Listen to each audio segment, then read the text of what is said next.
His whole life was on display, and he challenged everyone to prove him not to be sinless. Can any of you prove me without sin? Before he was crucified, he was examined thoroughly.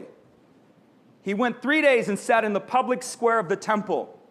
And the lamb that was slain for the sin, it was a prophetic act that was symbolic of the lamb that was slain for the nation. Every year when the priests would offer the Passover lamb, they would bring the lamb into the temple courts, and the lamb that was going to die for the nation on Passover would be examined by the priest. For 3 days, they would look that lamb over.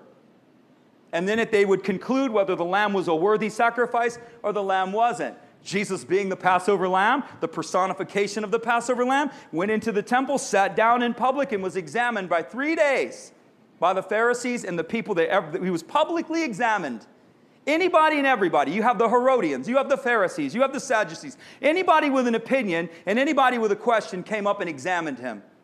And he was found without spot and without blemish. He's then arrested. He's dragged before the high priests in a kangaroo court, completely breaking their own laws, yet they made an exception because it was Jesus. He was examined before the high priest and found without sin. They couldn't condemn him yet. So they send him to Herod. They send him to King Herod. Herod, the secular king, examines him and says, he's without sin. I find no reason to condemn this man.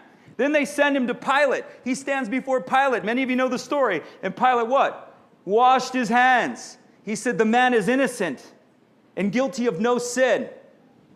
Even his family, when he was crucified. Anybody remember? Mary was at the cross, wasn't she? She was there. She watched him die. He had 2 half-brothers, James and Jude. Not one of them testified against him. Not one. Mary's watching her son die a brutal death. It wasn't a pleasant experience. She watches it. At any point, she could have stood up and said, it's not true. He's not born of a virgin. He's not born by the Spirit. He's not God. At any point, she could have done that. Yet she didn't. She watched him die.